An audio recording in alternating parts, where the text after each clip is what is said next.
Bienvenue dans Actu Territorial, le format où je te résume les dernières news de la fonction publique territoriale en quelques minutes. Tu peux trouver les liens des articles dont je te parle sur ma page Facebook Fonctionnaire territorial.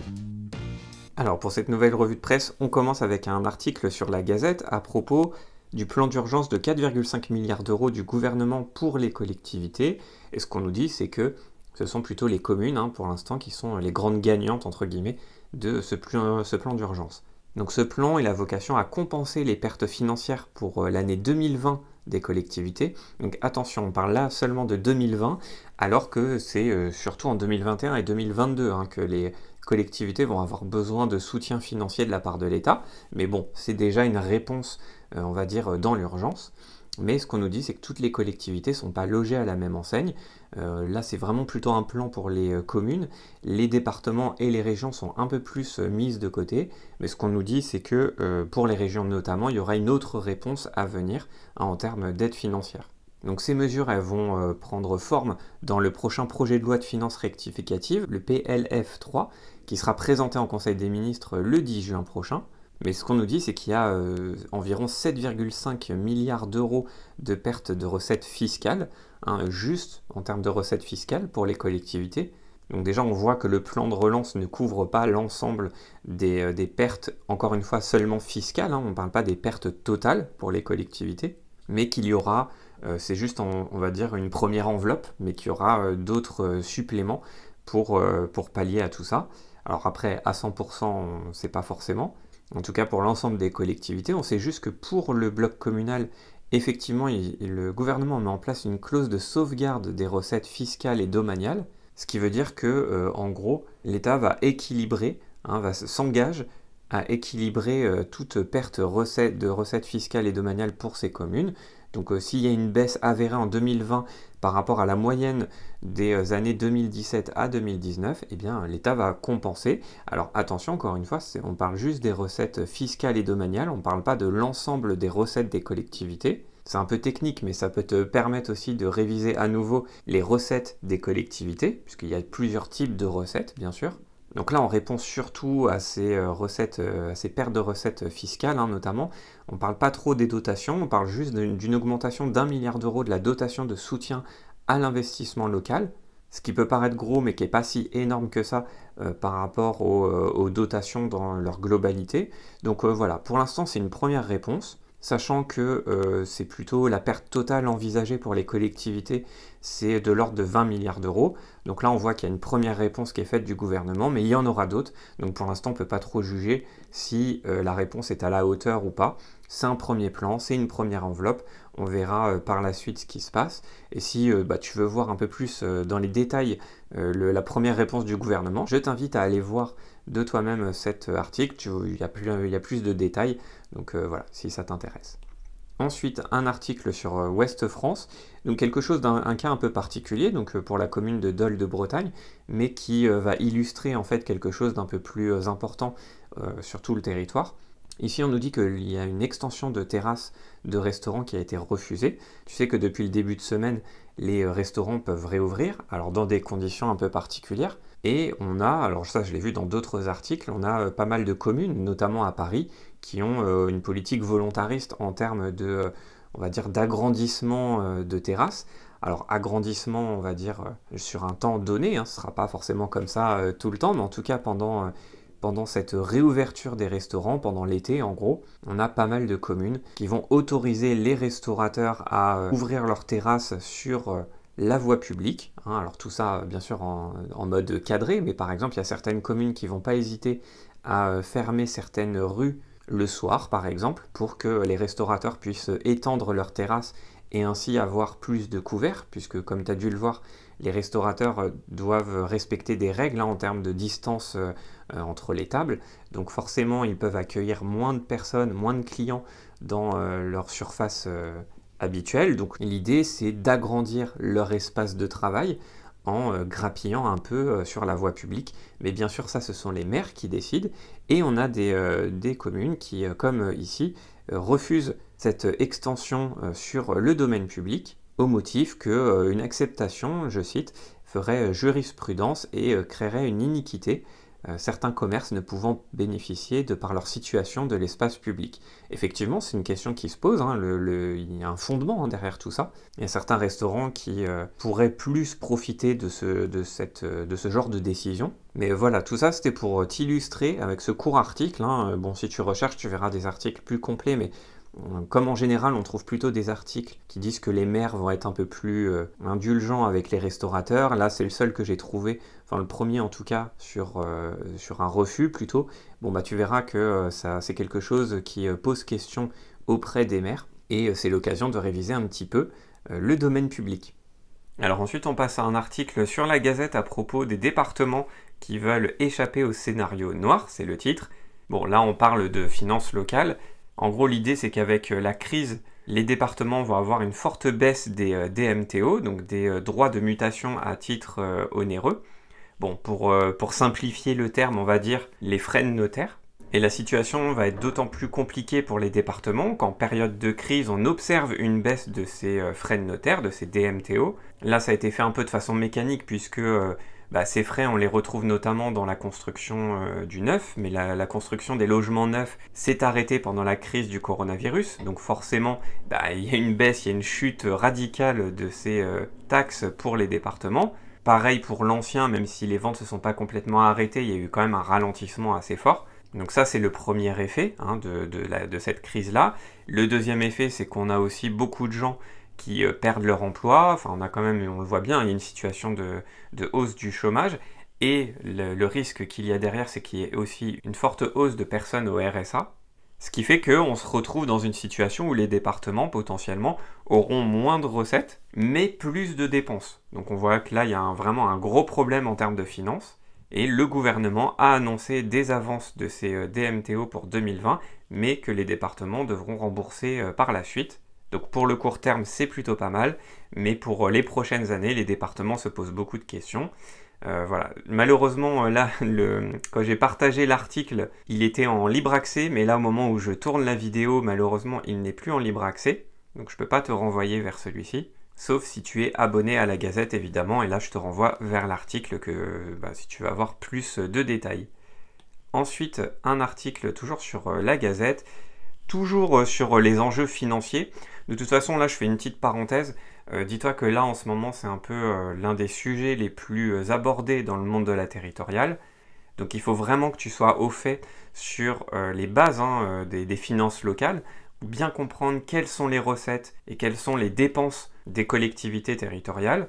Pour ça, je te renvoie à... j'ai fait plusieurs vidéos sur ça, sur les finances publiques locales. Donc je te renvoie à ça, j'ai une playlist complète avec plusieurs vidéos sur le sujet, pour bien comprendre par exemple quelles sont les différentes recettes, la fiscalité, les dotations, etc. Donc là, toujours dans cette optique-là, on a une interview du président de la délégation aux collectivités à l'Assemblée nationale, monsieur Jean-René Cazeneuve, qui revient sur toutes ces mesures d'urgence pour les collectivités, en termes de finances locales. Donc, une interview très longue, donc là je t'invite fortement à aller la lire, il y a beaucoup de choses intéressantes. En préambule, il nous dit qu'il y a quand même une chose qui permet aux collectivités de s'en sortir, c'est que les finances territoriales étaient saines à l'entrée de cette crise, et ça c'est dû aux efforts financiers qui ont été faits par les collectivités sur ces 2 dernières années, voire un peu plus. Donc ça déjà c'est un bon point. Et première chose intéressante qu'il nous dit, contrairement à d'autres personnes qu'on a pu lire, c'est que pour lui, c'est vraiment l'année 2020 qui va poser problème en termes de finances aux collectivités et non pas les années suivantes. On a beaucoup d'observateurs qui disent presque l'inverse, qui disent bon 2020 ça devrait aller avec les mesures d'urgence, etc. Par contre l'impact sera sur les années d'après. Pour lui donc c'est l'inverse, il croit à un rebond dès l'année prochaine avec la taxe de séjour, la TVA, puisque pour lui la croissance va repartir de plus belle, les DMTO, on vient d'en parler pour les départements, pour lui les ventes, la construction dans le neuf, les ventes de logements, etc., tout ça, ça va repartir. Donc ce qui fait que pour lui, les recettes liées à la fiscalité pour les collectivités territoriales, et même de façon un peu moins directe, avec par exemple la TVA, eh bien il va y avoir un rebond qui fait que ce ne sera pas si catastrophique que ça pour les années prochaines. C'est son avis. Là, sur cette question, on a aussi un point intéressant qui est sur la nationalisation, entre guillemets, de cette dette Covid, notamment pour les collectivités. Et pour lui, il est vraiment contre cette position, puisque pour lui, c'est un peu l'idée de faire remonter la dette des collectivités vers l'État, que l'État lui-même peut faire remonter cette dette à la BCE, à la Banque Centrale Européenne, et que cette dernière peut la faire disparaître avec, bon il ne le dit pas là, mais notamment avec le mécanisme qu'on a déjà vu ensemble la semaine dernière, de la dette perpétuelle. Bon, pour lui, ça c'est un modèle qui n'existe pas, il faut bien que quelqu'un paie, hein, c'est ce qu'il nous dit ici. Donc pour lui, si on reprend un peu les termes dont je te parlais la semaine dernière dans mon édito à propos de l'argent magique, pour lui l'argent magique n'existe pas, très clairement, alors qu'il y a plein d'observateurs qui te disent l'inverse, hein. Là c'est vraiment une question de choix. C'est ce que j'essaie de t'expliquer dans mon dernier édito, que toute cette histoire autour de la dette, c'est du choix économique, du choix politique, donc du choix humain, et que à partir du moment où on fait un choix sur cette question-là, il y avait une autre alternative, au moins une en tout cas. Mais en tout cas, on voit bien que là, cette personne utilise la rhétorique du c'est pas possible autrement, hein. On voit bien, il dit la dette que personne ne paierait jamais est une solution qui n'existe pas, hein. Donc voilà, comme ça, il n'y a pas de débat. Mais bref, bon, ça en tout cas, c'est un point de tension entre différents politiques, entre différents économistes, hein. Même il y a des économistes qui ne sont pas d'accord avec cette position. Mais en tout cas, c'est intéressant puisque cette position reflète quand même la position de la majorité actuelle. Et elle est intéressante non pas au sens pur politicien, mais parce qu'elle a des incidences directes sur les finances des collectivités. Et là, clairement, on ne se dirige pas vers une relance massive, hein, à travers les collectivités. En tout cas, dans un premier temps, il y a un premier plan d'urgence qui est sorti, mais on verra par la suite comment ça se passe. Mais en tout cas, a priori, ce ne sera pas un plan massif comme certains le défendent.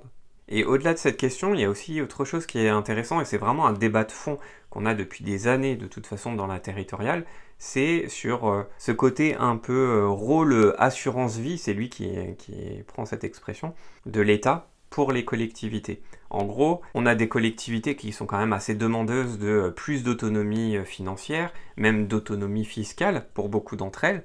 Hein, on voit beaucoup d'associations d'élus réclamer une vraie autonomie fiscale pour les collectivités.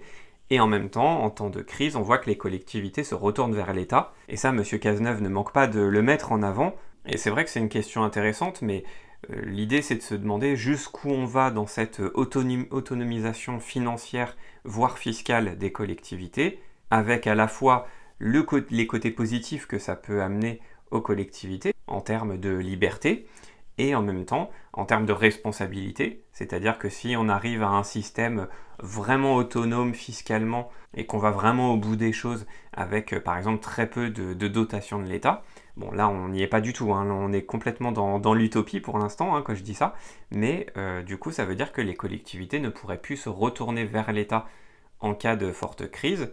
Donc là on voit bien qu'il y a soit un équilibre à trouver, soit un chemin assumé, clairement d'un côté ou de l'autre. Pour l'instant, on est assez clairement à mi-chemin, hein, on est vraiment sur quelque chose de nuancé. Il y a à la fois des recettes directes et un fort lien avec l'État, qui, selon moi, arrange bien quand même de nombreuses collectivités, notamment en cas de crise. Mais en tout cas, c'est un débat qui est vraiment intéressant à avoir, c'est un vrai débat de fond sur la décentralisation.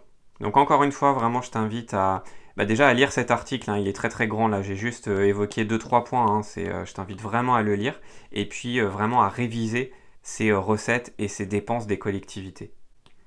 Et enfin, je termine avec un article sur France TV Info à propos des municipales et du second tour, et des 50 villes qui sont à suivre, selon France TV Info, notamment des grandes villes, mais aussi des villes un petit peu plus petites où il y a des alliances assez peu communes. Là, cette semaine, on a vu la fin des tractations entre les différentes listes. Donc aujourd'hui, on a un état des lieux concret et définitif des listes pour le second tour. Mais dans cet article, on est un peu plus dans la politique politicienne, donc bon, ça peut t'intéresser, je te laisse le lire, tu vois, on voit les différentes villes, les différents enjeux avec les fusions qui ont eu lieu, par exemple, je sais pas... Bon voilà, on voit qu'à Nantes, par exemple, la socialiste qui était en tête a fusionné avec l'écologiste. Donc ça peut-être t'intéresser. Après, c'est pas forcément le cœur du sujet ici. Moi, ce que je veux illustrer à travers cet article, c'est le fait que ça, c'est aussi une question qui peut tomber. C'est l'organisation du second tour des municipales, avec notamment cette question des fusions de listes. Donc au-delà de ce petit point d'actu dans cette vidéo, ce que je t'invite à faire aussi, c'est une petite recherche Google, tu tapes fusion liste municipale ou fusion liste élection municipale par exemple, et tu verras, il y a des sites comme le ministère de l'Intérieur par exemple, qui vont plus dans le détail et qui expliquent un peu le mécanisme de tout ça. Il y a peut-être des choses aussi sur le site Vie publique, enfin bref, ou dans ton manuel, enfin peu importe où, mais en tout cas je t'invite à réviser aussi ce point. Vraiment cette semaine, on voit que l'actu, elle tourne autour de 2 points principaux de révision qu'il faut connaître absolument. C'est les finances locales et l'organisation du second tour des élections municipales. Voilà, c'est tout pour moi cette semaine. J'espère que tu as appris 2-3 trucs comme d'habitude et que j'ai pu te donner des pistes de révision. Si tu veux approfondir tes connaissances sur l'actualité, je t'invite aussi à t'inscrire à mon édito du dimanche. C'est le premier lien qui se trouve en description sous la vidéo. C'est un édito que je t'envoie par mail tous les dimanches, où je me base soit sur un point d'actu chaud, soit sur un point un peu plus traditionnel, on va dire, de débat dans la territoriale. Je te souhaite une très bonne journée et je te dis à bientôt pour une nouvelle vidéo. Salut!